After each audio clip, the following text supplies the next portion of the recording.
সূরা কাহাফের মেসেজ হলো, আবুল হাসান আলী রহমাতুল্লাহ লিখছেন, আসসারাউ বাইনাল ইসলাম ওয়াল মাদিয়া, confliction between Islam and materialism. Confliction, সূরা কাহাফ হচ্ছে বস্তুবাদের সাথে ইসলামের লড়াই। কিসের সাথে? বস্তুবাদের সাথে ইসলামের লড়াই। বস্তুবাদকে পরাজিত করার জন্য, কাকে পরাজিত করার জন্য? আমাকে চরিত্র বুঝতে হবে। আজকে আমাদের যে বিশ্ব শক্তির সাথে লড়াই হচ্ছে, ইসরায়েলের সাথে ইহুদি, হিন্দুস্তানি, আমেরিকান, পাশ্চাত্য চক্রের সাথে ইহুদি, খ্রিস্টান, মুশরিক চক্রের সাথে যে লড়াইটা হচ্ছে, তারা বড় বস্তুবাদী। তারা কি? বস্তুবাদী। এই বস্তুবাদী লড়াইয়ের বিরুদ্ধে পাল্টা বস্তুবাদ শক্তি আমাদের লাগবে। ওয়াহিদু লাহুম মাসতাতাতু মিন কুওয়া, লাগবে কিনা আমাদের? লাগবে কিনা? কাতাল লাগবে আমাদের। কিন্তু সবার আগে আমাদের কি লাগবে? সবার আগে কি লাগবে আমাদের? আধ্যাত্মিকতা শক্তি লাগবে সবার আগে। ইসলামী দাওয়াতের মধ্যে কিয়ামত পর্যন্ত যে ঘটনা ঘটবে সেটা হলো যে কিছু দৃশ্যমান অকল্যাণকর জিনিস বড় হবে। সে অকল্যাণকর, অমঙ্গলজনক, অশুভ ঘটনার মধ্যে মহা শুভ কল্যাণকর হিকমত ইসলামের জন্য নিহিত থাকবে সেখানে, ফায়দা নিহিত থাকবে সেখানে। আলহামদুলিল্লাহ নাহমাদুহু ওয়া নাস্তাঈনুহু ওয়া নাস্তাগফিরুহু ওয়া নু'মিনু বিহি ওয়া নাতাওয়াক্কালু আলাইহি ওয়া নাউযু বিল্লাহি মিন শুরুরি আনফুসিনা ওয়া মিন সাইয়্যাতি আ'মালিনা মান ইয়াহদিহিল্লাহু ফালা মুদিল্লা লাহু ومن يضلله فلا هادي له ونشهد أن لا إله إلا الله وحده لا شريك له ونشهد أن محمدا عبده ورسوله أما بعد فأعوذ بالله من الشيطان الرجيم بسم الله الرحمن الرحيم الحمد لله الذي أنزل على عبده الكتاب ولم يجعل له عوجا قيما لينذر بأسا شديدا من لدنه ويبشر المؤمنين الذين يعملون الصالحات أن لهم أجرا حسنا ماكثين فيه أبدا وينذر الذين قالوا اتخذ الله ولدا ما لهم به من علم ولا لآبائهم كبرت كلمة تخرج من أفواههم إن يقولون إلا كذبا فلعلك باخع نفسك على آثارهم إن لم يؤمنوا بهذا الحديث أسفا إنا جعلنا ما على الأرض زينة لها لنبلوهم أيهم أحسن عملا وإنا لجاعلون ما عليها صعيدا جرزا أم حسبت أن أصحاب الكهف والرقيم كانوا من آياتنا عجبا إذ أوى الفتية إلى الكهف وقالوا ربنا آتنا من لدنك رحمة وهيئ لنا من أمرنا رشدا। সূরা কাহাফ জুমাবার পড়াটা হাদিস দ্বারা প্রমাণিত এবং সূরা কাহাফের কিছু আয়াত যারা পড়বে, হাদিস এটাও আছে, আল্লাহ পাক তাদেরকে দাজ্জাল ফিতনা থেকে রক্ষা করবেন। সূরা কাহাফ কোরআনে কারীমের বড় একটা গাম্ভীর্যপূর্ণ অলৌকিক মেসেজ সর্বস্ব অসাধারণ একটা সূরা। রাসূলুল্লাহ সাল্লাল্লাহু আলাইহি ওয়াসাল্লামের দাওয়াতি জীবনের, দাওয়াতি পর্বের কঠিন সন্ধিক্ষণে আল্লাহ পাক সূরা কাহাফ অবতীর্ণ করে আমাদের নবীজিকে সান্ত্বনা দিয়েছেন, তার মনকে শক্তিশালী করেছেন, তার দাওয়াতের গতিকে প্রাণবন্ত করেছেন সূরা কাহাফের মধ্যে দিয়ে। সূরা কাহাফে এমন কিছু কাহিনী আছে যেই কাহিনীগুলো মাধ্যমে আল্লাহ পাক আল্লাহ নবী সাল্লাল্লাহু আলাইহি ওয়াসাল্লামের মানসিকতাকে মোটিভেশন করেছেন এবং ঐশ্বরিক আধ্যাত্মিক এত গভীর মেসেজ এখানে রয়েছে যে মেসেজগুলোর মধ্য দিয়ে এটা স্পষ্টভাবে প্রমাণিত হয় যে এই দুনিয়াতে বস্তুবাদ, দৃশ্যমান জাগতিকতা যেটা আমরা দেখি সেটা আসল কিছুই নয়, বরং অদৃশ্য এক মহান সত্তা, তিনি যেই এই কারিশমা, তার যে অ্যাক্টিভিটি, তার যে কর্ম, সেটাই কিন্তু হচ্ছে বাস্তবতা। দিন শেষে ওইটাই কিন্তু দেখা যাবে। সূরা কাহাফে কয়েকটা ঘটনা আছে। একটা ঘটনা হলো আসহাবের কাহাফের ঘটনা আছে।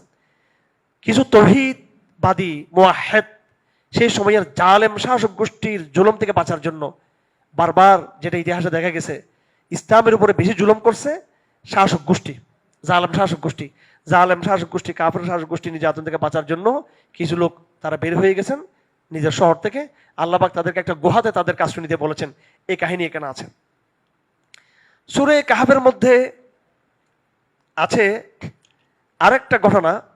সেই ঘটনা হলো দুইজন বন্ধুর, দুই ব্যক্তির ঘটনা। তাদের বাগান ছিল, আরেকজনের কিছুই ছিল না, আর একজনের সম্পত্তি ছিল কম, আরেকজনের সেই সময় কৃষি সভ্যতা ছিল, এগ্রিকালচার। তখন তো সিভিলাইজেশনটা যেটা ছিল সেটা যান্ত্রিক যুগ ছিল না। তো যার যত বড় বাগান থাকবে, যার যত বড় খামার থাকবে, যার যত বেশি কৃষি পণ্য থাকবে, সে তত বড় কি জমিদার, সে তত বড় সামন্তবাদী, সে তত বড় এলিট, এটা মনে করা হতো, কৃষিভিত্তিক এলিট। তো এখন তো পুঁজিবাদী এলিট হয়ে গেছে, সেই সময় ছিল কৃষিভিত্তিক। তো ওই ব্যক্তির বাগান ছিল, সে এটা নিয়ে গর্ব করত, অহংকার করত, সে আল্লাহকে সে কি বিশ্বাস করতো না। পক্ষান্তরে আরেকজন ছিল, সে অসহায় দুর্বল। আল্লাহ পাক এই দুই ব্যক্তি, যে অনেক প্রচুর সম্পদের মালিক, আরেকজন তার সম্পদ কম ছিল, একজন তৌহিদের পক্ষে আরেকজন শিরিকের পক্ষে, আল্লাহ এই ঘটনা এখানে নিয়ে আসছেন। 3 নম্বর কাহিনী সূরা কাহাফের মধ্যে যেটা মূল কাহিনী, সেটা হলো হযরত মূসা আলাইহিস সালামের কাহিনী। আল্লাহ পাক মূসা আলাইহিস সালামকে বলছেন, তুমি এমন এক ব্যক্তির কাছে যাও, তার কাছে গিয়ে তুমি এলম শিখো, তার সোহবতে যাও। সেখানে মূসা আলাইহিস সালাম কিছু অলৌকিক কিছু ঘটনা দেখেছেন, ওই ঘটনা থেকে মূসা আলাইহিস সালাম কিছু শিক্ষা গ্রহণ করেছেন। এটাকে আমরা মূসা এবং খিজর আলাইহিস সালামের কাহিনী আমরা বলে থাকি। 4 নম্বর কাহিনী সূরা কাহাফের, সেটা হলো যুলকারনাইনের যে কাহিনী। তাকে অনেকে বাদশা সেকেন্দার বলে, আলেকজান্ডার বলে। আলেকজান্ডার মানে এই আলেকজান্ডার না, এটা এটা মানে অনেকে এটা ঐতিহাসিক নাম। এখানে শুধু আছে যুলকারনাইন শব্দ এখানে আছে। আল্লাহ পাক সে প্রচন্ড প্রতাপ তাকে দিয়েছিলেন। তিনি পৃথিবীর পূর্ব প্রান্তে তিনি গিয়েছেন, তিনি পৃথিবীর পশ্চিম প্রান্তে তিনি গিয়েছেন, তিনি আবার ইয়াজুজ মাজুজ তিনি কি করেছেন, প্রাচীর তিনি নির্মাণ করেছেন। এই মোট 4টা কাহিনী আছে। কয়টা কাহিনী আছে? 4টা কাহিনী আছে কেন? এই 4টা কাহিনীর আগে এই আল্লাহ পাক সুবহানাহু ওয়া তাআলা একটা ভূমিকা দিয়ে এই কথা শুরু করেছেন। এবং আসহাবে কাহাফের কাহিনী শুরুতেই তিনি আল্লাহ পাক সুবহানাহু ওয়া তাআলা একটা দোয়া এখানে বলেছেন। এই দোয়াটা আমরা সবাই পড়ি, আবার আজকে আমরা দোয়া করব।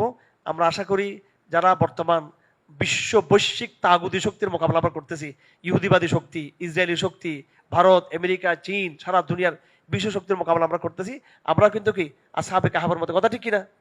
হ্যাঁ, আজকে নাম নিলে অনেকে ভয় পাবে। আমেরিকা যখন আক্রমণ শুরু করে, তখন ওসামা বিন লাদেন রহমতুল্লাহ তার পুরো বাহিনী কোথায় আশ্রয় নিয়েছিল? বলল আমার কোথায় আশ্রয় নিয়েছিল? গুহায় আশ্রয় নিয়েছিল। আল্লাহ তাদেরকে বিজয় করছে কিনা? বিজয় করছে কিনা? আল্লাহ তাদেরকে বিজয় করছেন আল্লাহ পাক। তো গুহার বাহিনীদেরকে আল্লাহ পাক বিজয় করেছেন। তারা ঐতিহাসিক তারা একটা দোয়া করছেন, আমরা নিজেদেরকে গুহার বাহিনী অনুসারী মনে করবো, আসহাবে কাহাফের অনুসারী মনে করবো। এই জামানায় আমরা সে দোয়া করবো। দোয়াটা কে বলতে পারবে দেখি? কে বলতে পারবে? হ্যাঁ, কি? রব্বানা, বলেন সবাই, রব্বানা আতিনা মিন লাদুনকা রাহমাহ ওয়া হাইয়্যি লানা মিন আমরিনা রাশাদা। রব্বানা আতিনা মিন লাদুনকা রাহমাহ ওয়া হাইয়্যি লানা মিন আমরিনা রাশাদা। খালি দিন বিজয় করে ফেলতেছি ফেসবুকের ভিতরে। ফেসবুক নেটওয়ার্ক, পাসওয়ার্ড, তারপরে কি কি জানে আমি বলি। আমার কোন আমি যতবার ধরা পড়ছি মোবাইল পাসওয়ার্ড, ওই যে এখন তো জেলখানার ভিতরে আছে আলিফ, বলো পাসওয়ার্ড দাও, তাহলে তো এইটা আমার পাসওয়ার্ড নেই দিছি ওরা। কি গোড়ার ডিম করছে আমার একেবারে। আমাদের তরুণদের মধ্যে রুহানিয়ত নেই, হাত তুলে কেউ দোয়া করি না আমরা, ঠিক আছে, আল্লাহর কাছে। পাগল হয়ে কেউ কেমন লাল করি না, নিজের বুদ্ধি শুদ্ধি দিয়ে মনে করি যে কি আমরা দিনকে আমরা বিজয় করে ফেলতে পারবো। আচ্ছা, আরেকটা প্রবণতা তরুণদের মধ্যে আছে, এরা মনে করে যত নিজেকে গোপন রাখতে পারবে, গোপন নেটওয়ার্ক থাকতে পারবে, নিজেকে বেশি বেশি চালাক মনে করবে, এরা দিন বিজয় করে মনে হয়। দিন বিজয় হবে সহজ সরল পন্থায় ভাই, সোজা সাপটা পন্থা, কথা ঠিক কিনা? হ্যাঁ, আপনি জেহাদের কথা এটা গোপনে বলার কি আছে? এটা প্রকাশ্যে বলবেন, মাঠে বলবেন, সেটা ঠিক আছে। মুসলমানদের অধিকারের কথা বলবেন আপনি। তো ইসলামটাকে আমরা করি না করি, আমাদের মধ্যে বুদ্ধিভিত্তিক নেটওয়ার্কিং এ বুদ্ধিভিত্তিক এই জটিলতা, এগুলো হচ্ছে ইমানের সহজ সরল আধ্যাত্মিক সরলতা দরকার আমাদের, ঠিক কিনা? আমাদের কি হতে হবে? বেশি বুদ্ধিভিত্তিক হতে হবে নাকি আগে আধ্যাত্মিক হতে হবে আমাদের? এই সূরা কাহাফ আমাদের সামনে দিচ্ছে, যারা নিজেদেরকে খুব জিহাদি পাবেন, হ্যাঁ, এই নেটওয়ার্ক সেই নেটওয়ার্ক, এই গ্লোবাল নেটওয়ার্ক, এই মানহাজের তানজিম, ওরে বাপরে বাপ, ঠিক আছে, হ্যাঁ, তারপর এখানে এইটা লাগে, এটা এই লিঙ্ক লাগে, এটাই করতে হয়, এটাই করতে হয়, সে করতে হয়, পরে গিয়ে সবগুলো আবার কাশিমপুর গিয়ে উঠতে হয়, পরে গিয়ে আবার দলে দলে। অনেকে খারাপ লাগবে এগুলো, আমি বুঝি তো এগুলো। হ্যাঁ, এখন প্রাইমারির ফলাফল আসে যদি ইউনিভার্সিটির প্রফেসররা যদি শিখায়, রসায়ন শিখায়, তারপরে তারা যে অর্থনীতি শিখায়, বিজ্ঞানের ক্লাস 5-এর বই পড়ে, তারপরে এখন এই মাস্টার্সের টিচাররা বলতেছে বিজ্ঞানের এভাবে পড়তে হবে। যাই হোক, জুনিয়র থাকা ভালো, সব দিক থেকে যারা জুনিয়র, সৌবদ্ধির দিক থেকে জুনিয়র, বয়সের দিক থেকে জুনিয়র। আল্লাহর দিন কিভাবে বিজয় হবে এটা আল্লাহর কাছে প্ল্যান করা আছে কিনা? এটা আপনার প্ল্যানে হবে না, আল্লাহর প্ল্যানে হবে। কি করছেন আপনি? কি করতে পারছেন? নিজেকে বহুত কিছু মনে করতেছেন। আধ্যাত্মিকতার চেয়ে গোপনীয়তার দিকে আমরা চলে গেছি। যে গোপনীয়তাকে আমরা মনে করি অনেক কিছু, প্রযুক্তি যদি গোপনীয়, এটা আমরা মনে করি অনেক কিছু সহজ সরল হবে। এই সূরা কাহাফের সবগুলো ঘটনা সহজ সরল ঘটনা, ঠিক কিনা? সহজ সরল ঘটনা। আর সাহাবা কাহাফের মধ্যে কোনো জটিলতা ছিল? হ্যাঁ, সহজ সরল। শহর থেকে বেরিয়ে গেছে, পাহাড়ে আশ্রয় নিয়েছে, আধ্যাত্মিক ভাবে ঐশ্বরিক ভাবে আল্লাহ পাক তাদেরকে হেল্প করছেন। করছেন কিনা আল্লাহ পাক? নিজেকে বেশি চালাক মনে করলে, বেশি গ্লোবাল, বেশি চিন্তা, বেশি নিজেকে যে গোপন গোপন মনে করেন, সাহায্য পাবেন না আল্লাহর। বেশি এত বুদ্ধি, আল্লাহর সাহায্য দরকার, আধ্যাত্মিক হতে হবে। তারপরে হযরত মূসা আলাইহিস সালামের কাহিনীর মধ্যে আধ্যাত্মিকতার মেসেজ। এরপর যুলকারনাইনের কাহিনীর মধ্যে কি আছে? আধ্যাত্মিকতার মেসেজ। তো তরুণ যুবকরা যারা আমাদের ইউনিভার্সিটি লাইনে যারা আসে ওখান থেকে, এরা ইসলামকে বিজয়ের স্বপ্ন দেখে একটা মানে একটা কি জানি একটা কেমন জানে তারা কতগুলো ভিন্ন কিছু স্বপ্ন দেখতে চায় তারা। আপনাদের উচিত হচ্ছে প্রকাশ্যে জমাবদ্ধ হওয়া, প্রকাশ্যে মারাবদ্ধ হওয়া, প্রকাশ্যে দাওয়াতের কাজ করা। হ্যাঁ, এবং অবশ্যই গ্লোবাল যেই জিহাদের যেই এই আজকে সারা দুনিয়াতে যে জিহাদের অগ্নিগর্ভ, ঠিক কিনা? হ্যাঁ, আফ্রিকা বলি, এশিয়া বলি, ইয়ামান বলি, হ্যাঁ, একদিন এই অঞ্চলেও কিন্তু এই জুলুমের প্রতি কিন্তু একটা জিহাদ তৈরি হবে কিন্তু ইনশাআল্লাহ আজিজ। ঠিক আছে? আমরা জুলুম কতদিন ইয়ে করবো? মজলুম মানুষ এখানে। ভারতের মতো চলবে, আমেরিকার মতো চলবে। আমাদের রাজি তারা আগুন নিয়ন্ত্রণ করছে, এখন তারা নিয়ন্ত্রণ করতেছে। আমরা কি এটা কি একদম বছর পর বছর কি আমরা না দর্শক থাকবো নাকি আমরা এখানে? আমরা প্রতিরোধ খেলা করবো ইনশাআল্লাহ আজিজ, সময় মতো ইনশাআল্লাহ। তার আগে আমাদেরকে তৌহিদের দাওয়াত দিতে হবে, দাওয়াত কাম করে দিতে হবে। এখানে মানুষকে রোজাদার বানাতে হবে, ইমানদার মুত্তাকি বানাতে হবে, আকীদার মেহনত করতে হবে।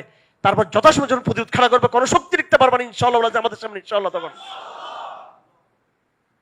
ঠিক আছে? আমরা আগে নিয়ে কিয়ামুল লাইল অভ্যস্ত হই, আমরা আগে তাহাজ্জুদ অভ্যস্ত হই, আকীদার মধ্যে অভ্যস্ত হই, জমাকে গড়ে তুলি ইনশাআল্লাহ আজিজ। এবং আমাদের যারা আর্থিকভাবে যারা আমাদের শক্তিশালী করবে তারা আরো বড় আকারের শক্তি নিয়ে আসবে ইনশাআল্লাহ। তা কোন শক্তি আসবে সামনে তারপর ইনশাআল্লাহ? সহজ সরল থাকি, আল্লাহকে সুপর্দ করি। হ্যাঁ, আল্লাহ হাতে সব সুপর্দ করি ইনশাআল্লাহ। আল্লাহ সত্যি সহমত আপনাকে মুজাহিদ হিসেবে কবুল করবেন ইনশাআল্লাহ আজিজ, ইনশাআল্লাহ আজিজ। রমজান মাস আল্লাহর সাথে বোঝাপড়াটা শক্তিশালী করি। সূরা কাহাফের মধ্যে এই মেসেজগুলো আছে। সূরা কাহাফের মেসেজ হলো, আবুল হাসান আলী নদভী রহমাতুল্লাহ লিখছেন, as-sara' bayna al-islam wal maddiyah, confliction between Islam and materialism, confliction। সূরা কাহাফ হচ্ছে বস্তুবাদের সাথে ইসলামের লড়াই। কিসের সাথে? বস্তুবাদের সাথে ইসলামের লড়াই। বস্তুবাদকে পরাজিত করার জন্য, কাকে পরাজিত করার জন্য? আমাকে চরিত্র বুঝতে হবে।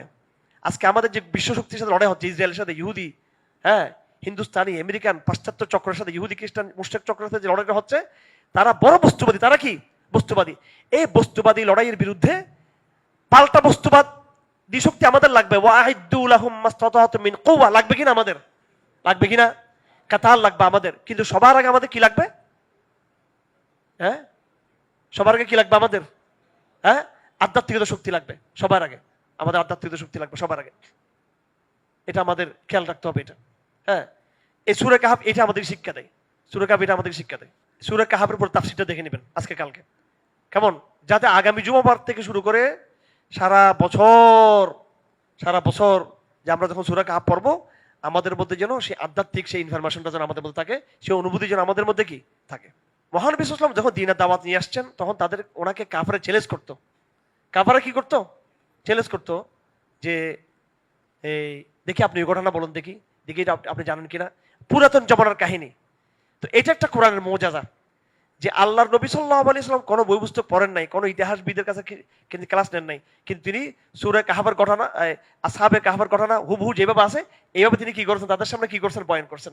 এটার দ্বারা একদিকে আল্লাহর নবী সাল্লাল্লাহু আলাইহি ওয়াসাল্লামের যে গায়েবী এলমের শক্তি, গায়েব দ্বারা তিনি এলম পাচ্ছেন, এটার যেমন মুজিজা প্রমাণিত হচ্ছে, সাথে সাথে আসহাবে কাহাফকে যেভাবে আল্লাহ পাক সাহায্য প্রাপ্ত করেছেন, আল্লাহ নবীকে আল্লাহ পাক সাহায্য করেছেন, এটাও এখান থেকে কি প্রমাণিত হচ্ছে।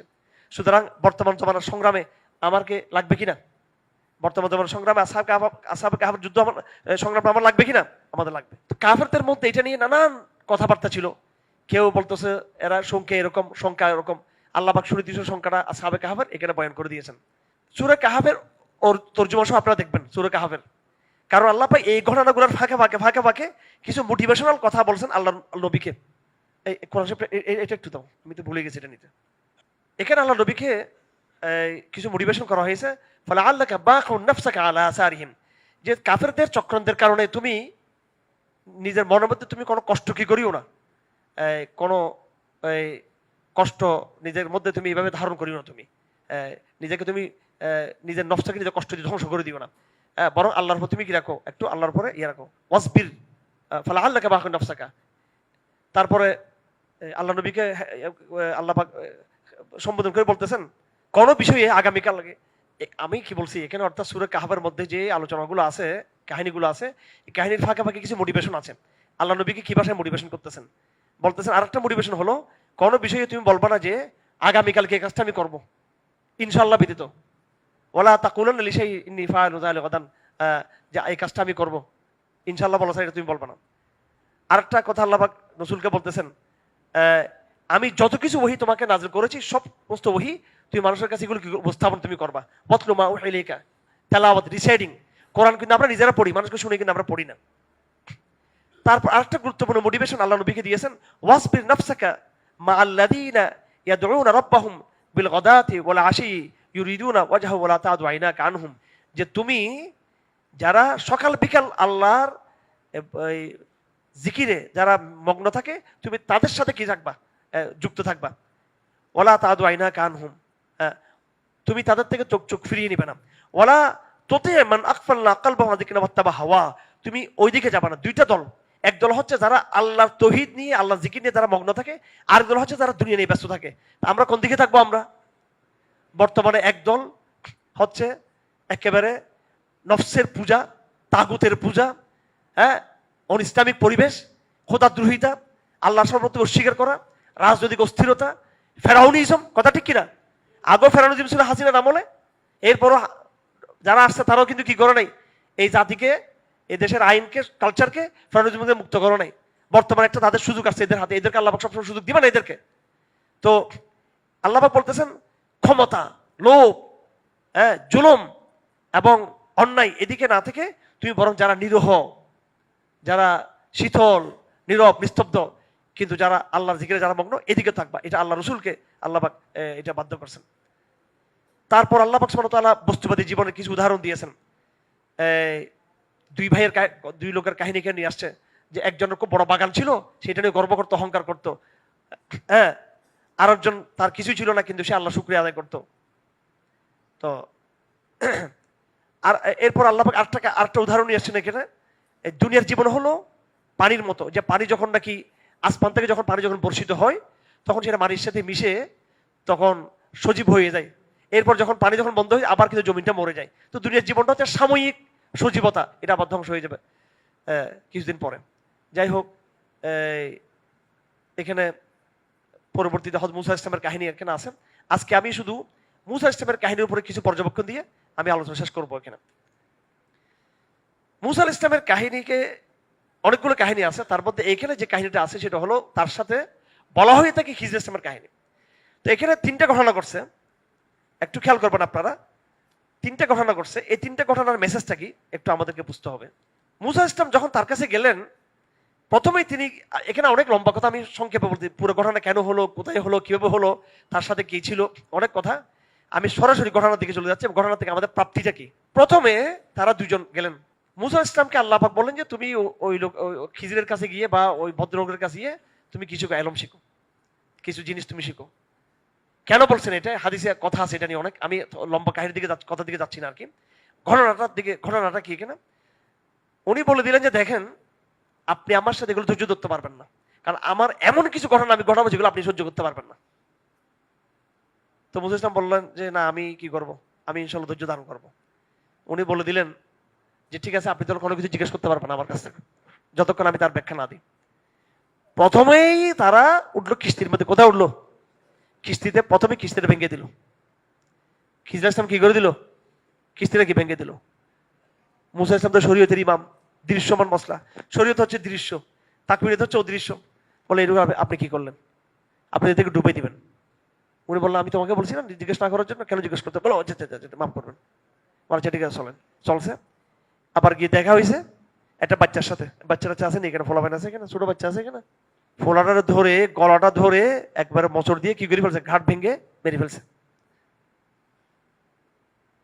মূসা ইসলাম দেখে অবাক, কিরে কি ঘটনা? এটা তো কিস্তি ভাঙ্গাচ্ছে আরো ভয়ঙ্কর ঘটনা। বলে ভুলে গেছে ওইটা। বলে কি করলাম? বলে আবার বলো আচ্ছা আচ্ছা আচ্ছা। এবার গেছে আরেক জায়গায়, একটা গ্রামে গিয়ে উঠছে, মেহমানদারি করেন, রোজা রাখছি, ইফতার রাখছি, বাকি এমনি রোজা ইফতার হিসেবে রমজান হিসেবে বলতেছি আর কি। ওনাদের থেকে মেহমানদারি চাইলেন, আপ্যায়ন, তারা আপ্যায়ন করে নাই। তো দুজন কিন্তু বেরিয়ে গেলেন। বিরাট একটা দেওয়াল ছিল, এই দেওয়ালটা পড়ে যাচ্ছিল, যে কোনো সময় দেওয়ালটা পড়ে এলাকার অনেক লোক ধ্বংস হতে পারে। খিজির ইসলাম দেওয়ালটা সুন্দর করে মেরামত করে টেকা সোজা করে দিয়েছেন। তো যারা মেহমানদারি করলো না, জুলুম করলো, এদের এলাকার মধ্যে উনি আর উল্টা উন্নয়নের কাজ করে দিল এখানে গিয়ে। আর গরিব যারা মৎস্যজীবী ছিল, যারা কৃষি, যারা সাম্পানের কাজ করতো, এদের সাম্পানটা ভেঙে দিল, ওই বাচ্চাটার গলাটা টিপে দিল। এই ঘটনা থেকে আমরা কি বুঝতেছি? পরবর্তীতে খিজির ইসলাম প্রত্যেকটা ঘটনার ব্যাখ্যা দিয়েছেন কিনা? কি ব্যাখ্যা দিয়েছেন? জালেম ওই যে কিস্তি যে ছিল, কিস্তির ওপারে কিন্তু দ্বীপের মধ্যে কি জালেম বাচ্চা ছিল, সে নতুন কিস্তি দেখলে এখানে কি করতো? ডাকাতি করতো। ভাঙাচোরা কিস্তি দেখলে ডাকাতি করবে না। আর যে বাচ্চাটাকে মেরে ফেলা হয়েছে, সে বড় হলে কি করতো? সে অবাধ্য হতো, সে কুফরের মধ্যে থাকতো, তাকে ছোটবেলায় তাকে ওখান থেকে রক্ষা করা হয়েছে। 3 নম্বর ঘটনা হলো যে দেওয়ালটা ছিল, এই দেওয়ালের তলদেশে কি ছিল? এই তিনটার কি ছিল? সম্পদ ছিল। আমি বক্তব্য আজকে এখানে শেষ করছি। এই 3টা কাহিনী, 3টা ঘটনা যেটা হযরত মুসার সাথে ঘটেছে, এটার কারণটা হলো, এটা মেসেজ কি?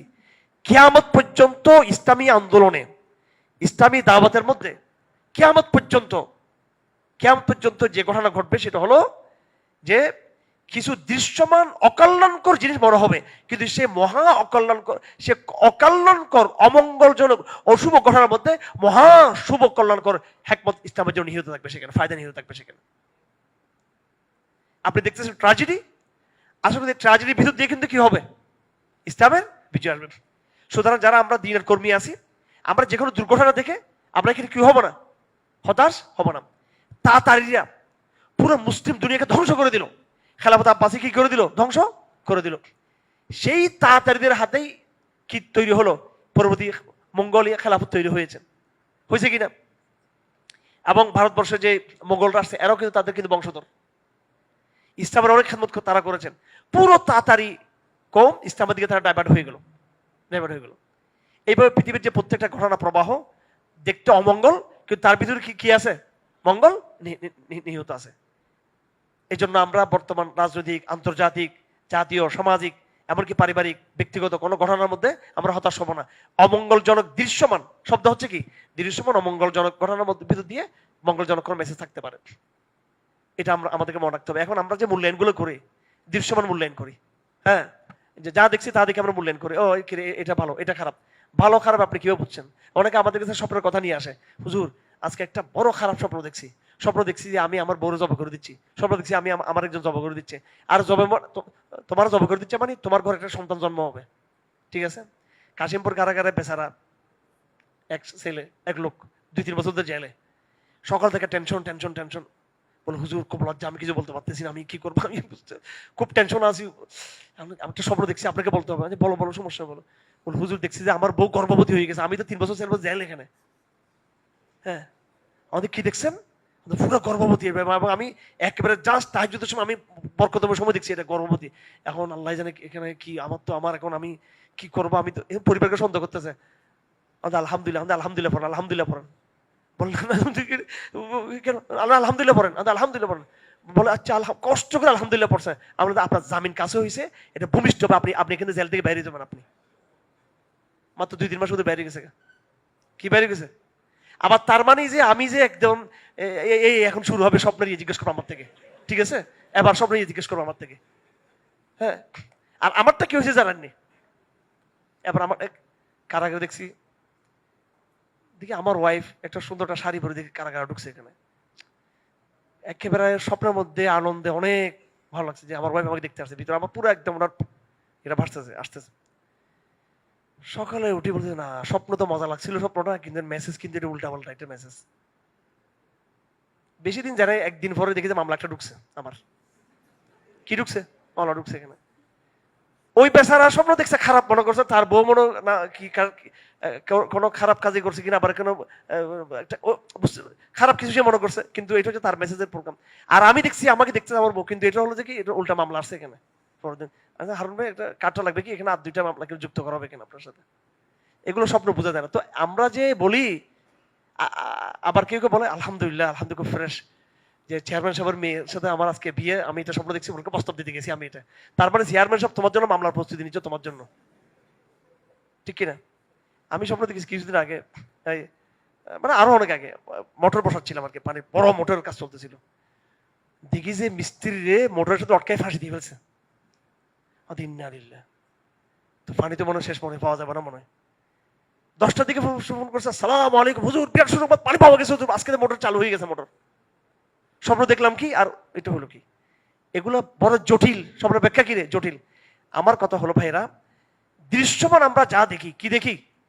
দৃশ্যমান আমরা যেটা দেখি খুব মঙ্গলজনক। দৃশ্যমান মঙ্গলজনক জিনিসের মধ্যে অদৃশ্যমান অকল্যাণ থাকতে পারে কিনা, এটা আমি আমাদের সদ্য নতুন প্রধানমন্ত্রী স্মার্ট, উনি যেহেতু তরুণ, আমার তরুণ ভালো লাগে, ঠিক আছে?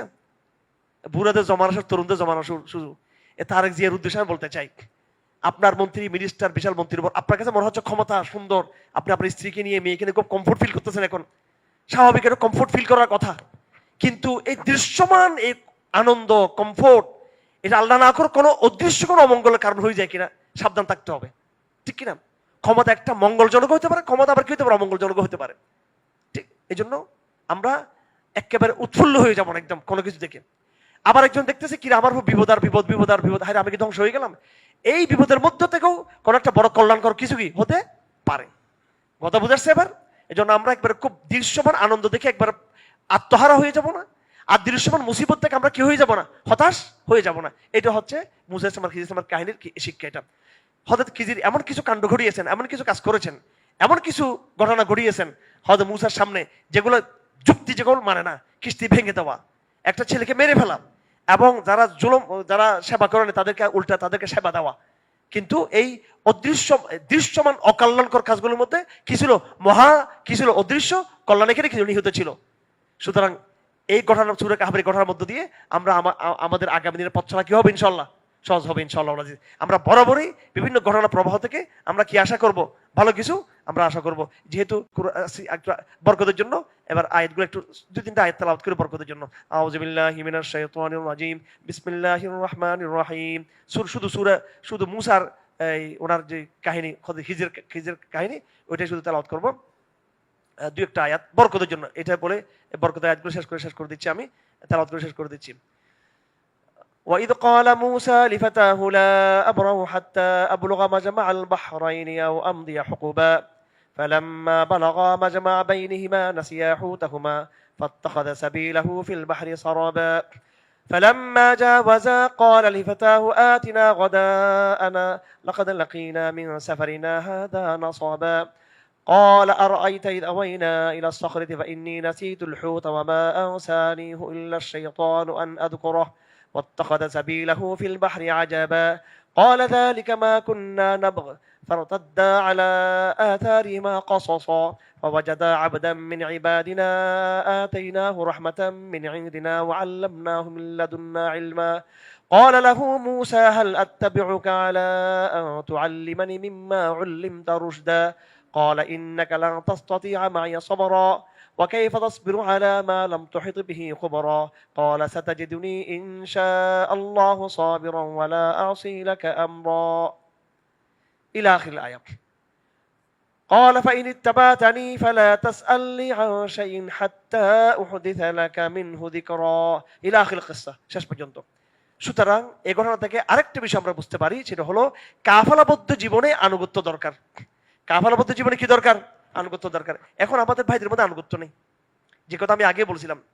সবার মধ্যে কেমন যেন একটা এই একটু ইঙ্গিতে কিছু কথা বলছিলাম, আনুগত্য দরকার। অনেক কথা আপনার বুঝে আসবে না, অনেক কথা বুঝে আসবে না। একটা ছেলে, এই সে পুলিশের ফোলা ছিল, যাই হোক বলতে বাধ্য হচ্ছি, কিন্তু ছেলেটার মতো ইমানদার, তৌহিদবাদী, সে কারাগারও গেছিল।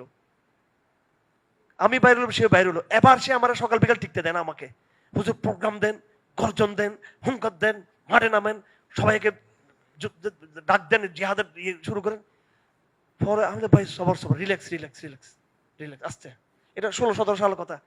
পরে আমি তার খায়েশ পূরণ করতে, তার চাহিদা পূরণ করতে পারিনি।